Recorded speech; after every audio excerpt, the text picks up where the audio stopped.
It's no secret to those of you in HR, talent, and benefit roles that the last 3 years have been, we'll say, challenging. The pandemic upended virtually every job seemingly overnight, leaving HR leaders scrambling to figure out work from home or work from anywhere policies and shift the mix of programs they have in their total rewards package to be able to find and retain the best employees. I'm Jennifer Jones, Enterprise Practice Leader at Springbuk, and today on Healthcare on the Rocks Employee Benefits with a Twist, we're going to talk with a woman who's on the front line of working with employers and job seekers. And I'm Mike Pattengill, Mid-Market Practice Leader. Joining us today is Robyn Clark. She's the founder of WinningWise, an HR talent management company, and she has worked with a wide range of companies, all the way from L'Oreal to the Federal Reserve Bank. She has more than 30 years of experience designing and delivering solutions in talent management. Robyn, welcome to the show. Thank you very much. Thanks for having me. I appreciate that. Absolutely. Well, I know we've talked just briefly high level here on kind of who you are, but would love to just kick things off for our listeners, if you wouldn't mind telling us a little bit more about your background and about your company. Absolutely. Yeah, as you mentioned, I have been in this work for 30 plus years. And the cool thing about it is there's nothing today that we're doing that was anything like what we were doing 30 years ago. There is just constant evolution and change and growth and opportunity. And I think that's why I personally kind of fell in love with the career long ago. And in our particular organization at WinningWise, what we're doing today is really talent and org development. We're really helping to grow leaders, to grow people, and to grow organizations and help all of that kind of merge together to create opportunity on both sides for the job seeker or even the job doer, right? It's really important once you get into that. And of course, create opportunity and success for the organizations. We are a partnership in this kind of thing together. So when we work with clients and the work that we do, it's all about really strengthening that partnership. Well, and how exciting that you work on both sides of that, because I think so many people see groups that are, only focused on, helping the employer side or only helping the employer side of things. So a unique approach, certainly as far as joining those two benefits together. So Robyn, first question for you. Our audience is well aware that finding and retaining talent has been challenging, especially over the past 3 years. So what changes would you say you've observed on both sides of the equation, from both those seeking the employees to those trying to find the right job? Yeah, so it's just so different, really.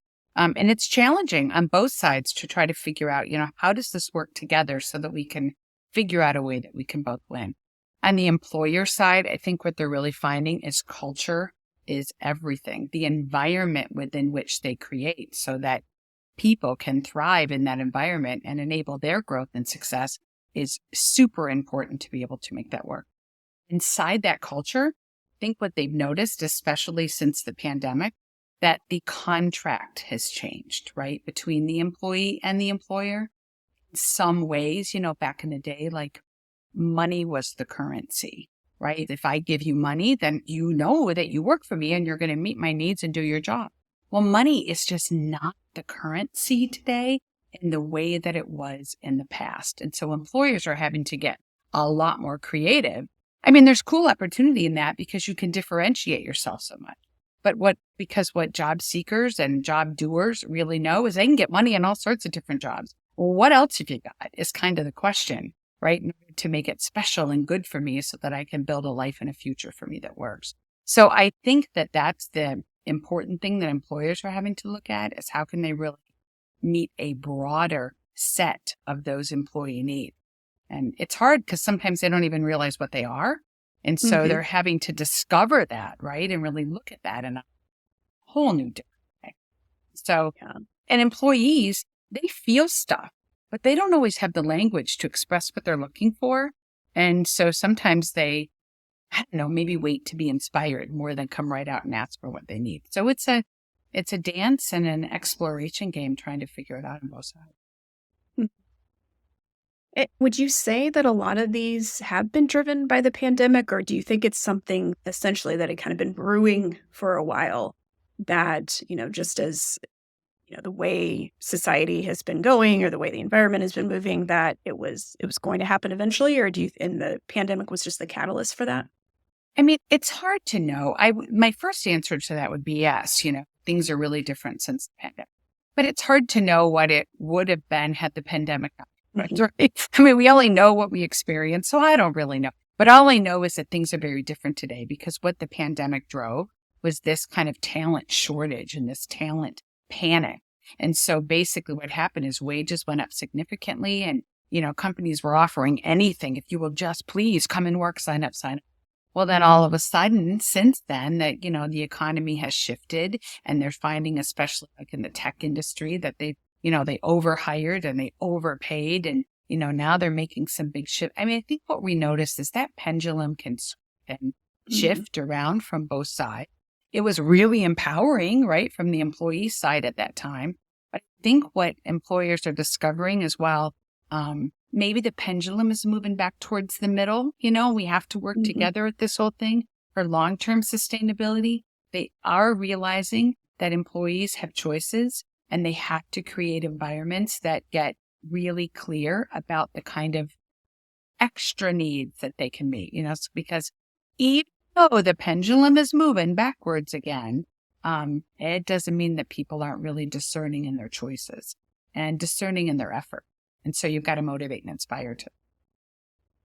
Do you see where that varies? You mentioned kind of like the tech sector specifically, but do you see by other industries where money maybe still is a top priority or culture reigns in other industries? Or do you feel like it's kind of across the board, same type of thing?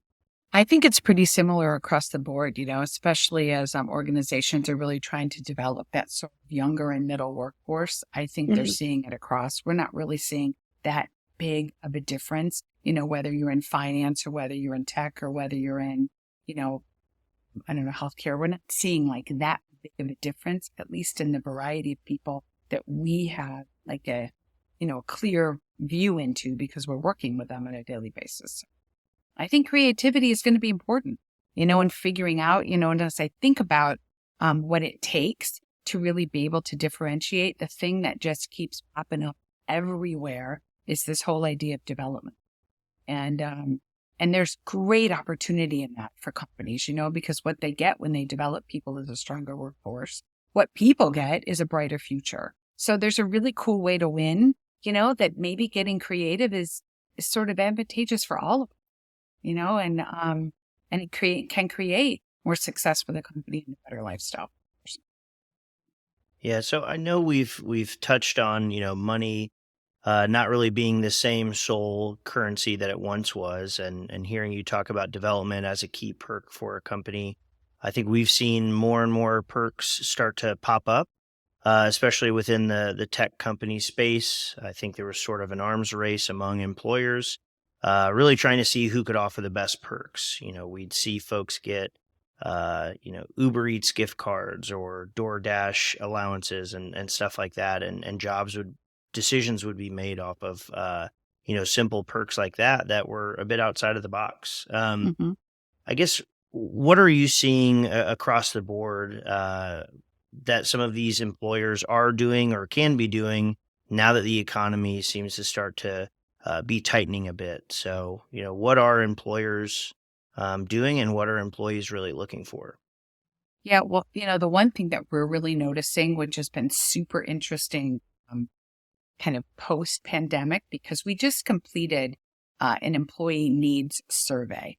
And we did one pre-pandemic too. And the results are very, very different. So by looking at the different results, interesting to help you think about what you can offer in order to be able to meet the needs that are happening today.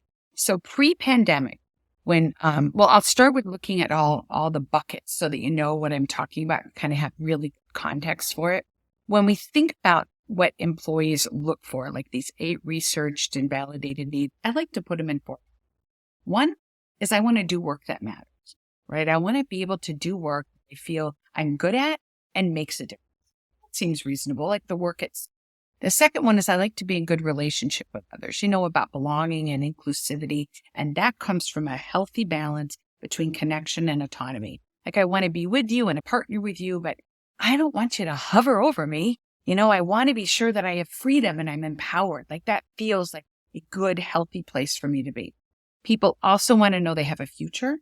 They want to know that they can grow personally and that their career can get bigger or broader, whatever might, feel like the right thing for them. And people also want today a good life. And a good life is where some of those rewards you were just talking about might come from, like I can give an extra perk card for this, etc. That's lifestyle, rewards and recognition, or validation for a job well done. I want to be noticed. And that's a nice thing that people want.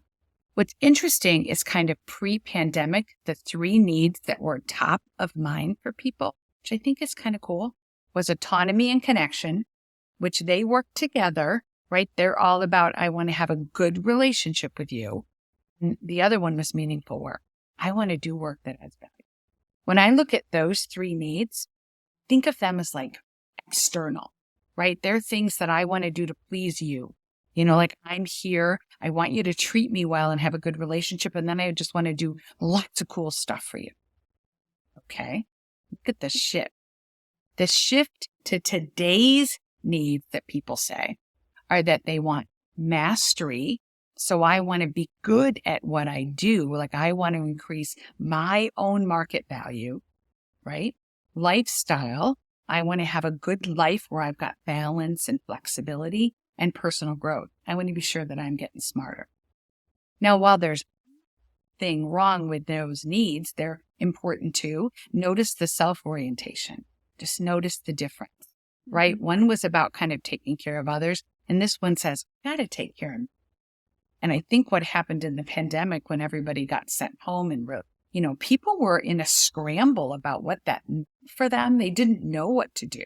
But, people are super resilient and they adapt and they adjust. And in that adaptation, they said, okay, I got to figure some stuff out for myself. I know I still need to be good at things to create a good life for myself. I need to get smarter. I want to keep growing. And I want to be sure that I got a lifestyle now that works. I'm not willing to give that up. So I think it's really important, not that companies have to meet all of them for everyone all the time, but it's really important that they kind of look at the shift and the difference and then think about what their offer can be in order to be able to get it. It's a huge distinction and huge difference. I'm curious because it's interesting to see it then from the individual perspective. Do you survey employers with that same type of concept as far as what they look for in an employee? Not exactly, but I do survey employers on what they think they can offer, right? So, because when we're trying to figure out that contract, you got to figure out, okay, what do you need? And then what do you offer? I mean, what they need is they clearly want people who can do the job today. And then they look for people with potential that can do the job tomorrow. Because most employers right now are really trying to build a strong talent bench. If you look at, I always find this so interesting. If you look at almost any CEOs, you ask them for their top 5 strategic priorities, at least one of them will be about people growth. It might be succession planning. It might be a stronger bench. It might be having individual development plans. There'll be something in there that is about people getting smarter and better because they know that they can't just have people doing a good job today. They've really got to have that runway. So that's huge for them. And I know that organizations are interviewing for people that they feel can create that kind of future. So that's really cool. The second thing that orgs have to think about is what are we going to be good at? Well, there's a lot. When you look at all 8 of the needs, that's a lot of work. Like I don't know any organization that can can be good at everything for everybody. But I'll say to them, please choose where you're going to major in, because that creates your culture. And then you won't want to be bad at the other things, but you don't have to be as excellent. But then you have to train your leaders to deliver that so you have the culture that you're looking for. And the people that are attracted to you will be ones that are really interested in those needs so that you can get the right people and keep people that really do kind of in your organization, in your culture, in a really positive way. So that it's the win on both sides that everybody's looking for, right? So that's what I learned. Now, what's funny is what sometimes they want to create. And when we actually do like surveys or I look at their engagement surveys, they'll find they're not good at what they said they wanted. That's an awakening, Yeah, I right? bet. Yeah. So then they have to create plans in order to get better at that stuff. And that's, part of what will help them do sometimes. But you can't do that until you at least have a vision of what you want. I love the idea of you can't be good at everything. All eight, you're not going to exceed at all of them. I think a lot of times in what we do, it's hey, while we might push out 98 insights, let's focus on 2 to really focus on for the next 3 months. And I love the idea of, what are you going to major and minor in? Yes. And the other thing that I was mentioning is like for practitioners that are thinking about how to help, their executive teams have conversations around this, you don't have to pick the 3 that are in the survey as the top 3. It's not like the other 5 didn't get a mention. Not true. Really? Everything gets a mention. You don't have to pick the top 3, but you sure should pick some stuff and be super. That's really important. Like if you want to be a relationship-oriented company, that's fine, even if it isn't top of mind for people today, that then you'll want to talk about that and internally market that and really tell people how important that is and how you offer it. But you better be really great and really working on important things, belonging and inclusion and communication, to be sure that you're really delivering on the relationship. So, Robyn, as companies think about their workforce as a whole, what do we see is important for employees and what really motivates them? Well, as I was saying, like it's a little different for each person, but there are some things that you can really think about. It seems to be top of mind for people is personal growth and mastery. Those are big. So since those are big, they both speak to development and they speak to career development. And that's a really important place where companies can play today, that they can set some very differentiating strategies. In the old days of yesterday, people like to think of career development as promotion, right? It's just about going to a higher level role. We don't want to do career development for everybody because, that's just for them and it's not for us as a company. That's like really old thinking. If you are preparing a workforce for the future, you're going to want to be developing people so that they can take on bigger projects. They can go into, broader roles, right? So that they can, develop other people and create more forward momentum in your organization. And career development provides all of that.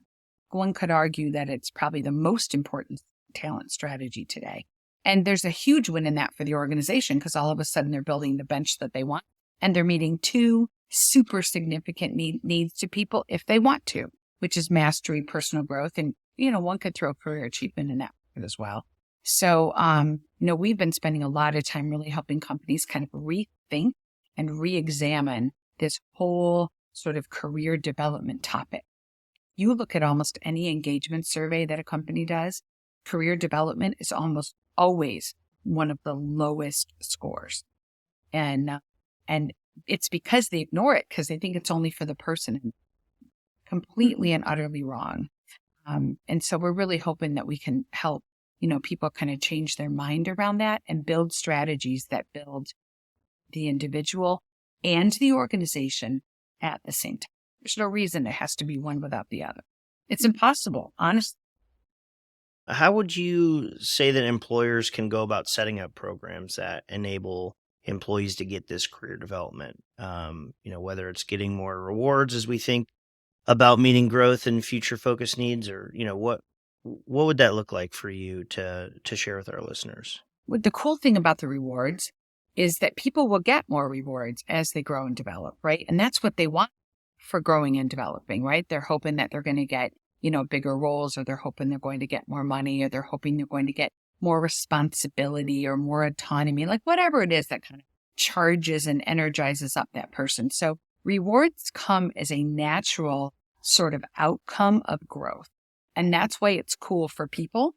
And what comes as a natural outcome of growth is a stronger, better, more effective company today and tomorrow. Like, I don't know how anybody can possibly lose with that. It's kind of that old adage, if you're growing, you're dying, right? You have to create that forward momentum to create that growth and opportunity. As like a practitioner, it's important to build that it's like career development strategy. That's an important thing to do. But sometimes while you're building strategy, you also want to create some quick wins, because if you wait too long to build strategy, people get frustrated, with some of the folks in our kind of roles, that it's just all talk and no action. So you can get, you can get people growing with either really cool development experiences, creating some pathways, making sure that everybody has a development plan. That is a huge thing you can do inside an organization. And I'm not saying it's easy, but it's incredibly important because most people are really bad at it. Most leaders are not good at creating good development plans. Most people don't have any idea what to put in their development plan. And so to be able to really school up leaders and individuals in development planning, super big. That's a good thing you can do, because how do you go wrong with that? Like, I like to think of the quick wins as things you can't lose while you're trying to build the broader strategy. Because when you're trying to build a broader strategy, it always has to start with discovery. People like us have to spend time like digging into organizational talent needs, assessing the business needs, and creating a clear problem to solve. And that takes time and it takes thought, but it doesn't have to happen without diving into some like low-hanging fruit. You know what I mean? So it makes it easier for there to be a good plan coming forward and some good wins along the way. And that way you kind of bring people along with you. And then you can get into other parts of it, where you're really building a thoughtful strategy around exploring growth opportunities and pathways and shifting roles and things for people, creating really good plans for your whole strategy, and then make sure that you get people growing and moving, because ultimately the work of career development is moving people around so that your organization has a broader use of the talent. It's a huge organizational win. Understanding, though, that win can take a little bit more time. So you can have the long-term wins and the short-term. That's what I was going to ask you, as far as from a long-term perspective. How long-term are we thinking here? Is this like 3 to 5 to 10-year plan, or am I off base there? When most people have so little patience for super long-term these days, Mm-hmm. long-term is 2 years. So I would say, you can really see some great wins within the next 2 to 3 years. And I think organizations are calling that long-term because they don't have a clue what they're going to be in 10 years. Our strategies don't look as far out as they used to because our lives are just shifting so fast. And I think that's okay. Mm-hmm. But that's why the quick wins have to be quicker. Because, 2 years to wait in order to get people in a development program will, make everybody crazy. So it's really important that you're kind of thinking about how to do both of those things. But it's sometimes hard. I get why, sometimes even in our field, we can be pretty sparsely staffed, right? Mm-hmm. They don't always have a lot of people to do all. So it's kind of, we generally will help too, right? So we'll come in and help them think it through and move things forward faster. Yeah, absolutely.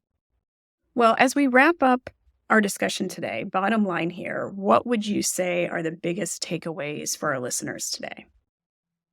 I'd say make sure development is high on your list. It sort of would be hard pressed to think it wouldn't be, because it's so changing. And, 10 years ago, development was not in the top CEO strategic priorities. No way.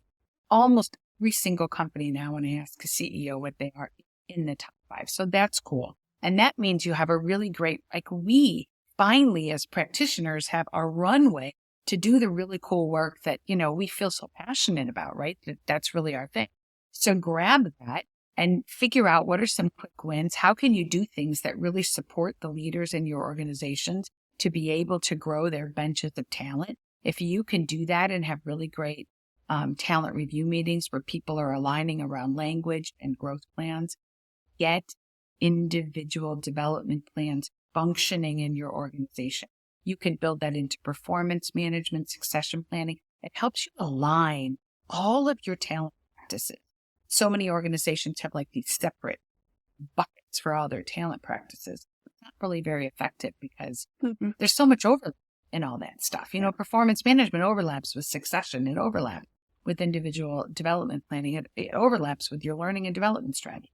So it's really great to get all that stuff really neatly aligned and then develop leader capability to have really good, meaningful conversation and to create and to live out the employee needs that you decide you want to major in your culture. And then you begin to, put a nice, cool little bow around that stuff and you can just keep building it and improving it as you go forward. Yeah. Well, it's tremendous insight. And really from our perspective, as far as Springbuk, we're obviously looking at data from a healthcare perspective. Mm-hmm. And there's been a tremendous emphasis, obviously, on mental health over the past 3 years. And it's really interesting to hear you speak from, both the employer-employee side of all these different attributes that are really important to make your employees happy, keep them there, but ensure that, they're successful as well as the business, Mm-hmm. which very easily bleeds over into healthcare and mental health. And ultimately, again, it all weaves in together. It'd be fascinating to take a look at, the companies that you're working closely with from this perspective and see what that impact has been on turnover rates as well as healthcare spend and all the stuff that we get into from the data side too. So I'm a data nerd, so I get really excited about that kind of stuff. But I think that's super interesting because, like we feel happier. Our emotional well-being is better when our needs are met. Like each one of us gets up every single day on a mission to meet our needs for the day. Like nobody gets up and says to themselves, I'm going to make today happiest day possible. Like when I go to bed tonight, I want to be miserable. No one does that. So we get up in the morning on a mission, to make our day a great day, but it doesn't always turn out that way. Like some days are better than other days, kind of be a roller coaster ride of fun, but it's all based on whether or not our needs get met. Now, the really cool thing is we're responsible for that, right? We're responsible for meeting our own needs.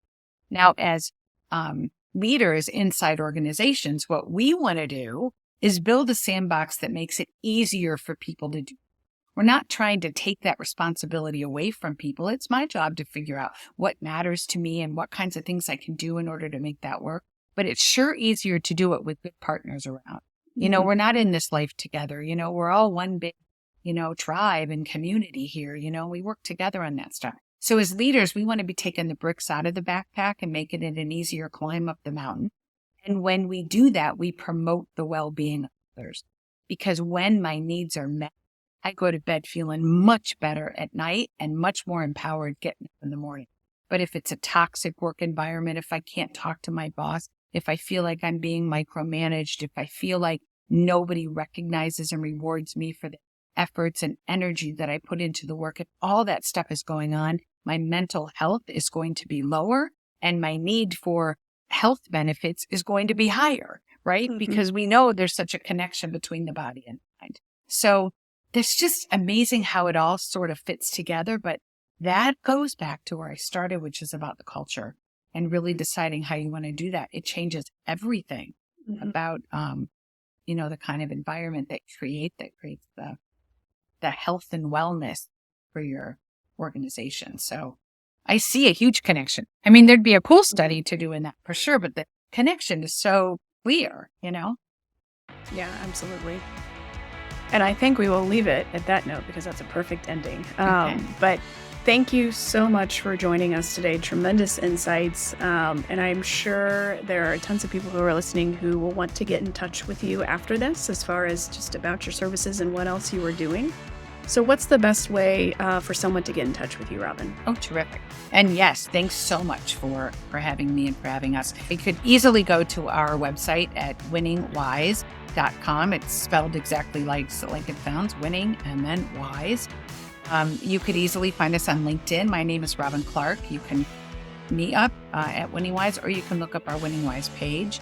Find us very easily there. We have a blog. We have lots of insights and blogs and articles and all that stuff on our website.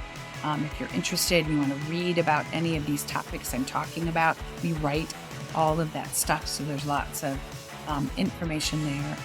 We also have an online scalable tool for career development, and we have videos on our website that can give people lots of ideas about how they can make career development much more available to everyone in the organization. So you can find all that stuff there. And and easily get to it. But if you want to link in together, that'd be great. Send me an invite and we can start talking. Perfect. And TBD on that coordinated white paper we'll do together. Okay. We would love that. Love that. It'd be great. Yep. All right. And that's it for this episode of Healthcare on the Rocks Employee Benefits with a Twist. Remember to get your copy of our in-depth employee health trends report at springbuk.com/EHT23. On the webpage, you'll also find links to a recent webinar of the Springbuk authors of the report, as well as other related resources. And finally, before we go, we would really love and appreciate if you would take a minute just to leave us a rating, preferably 5 stars, and like us on your favorite podcast platform. Thanks for listening, and until next time. Cheers.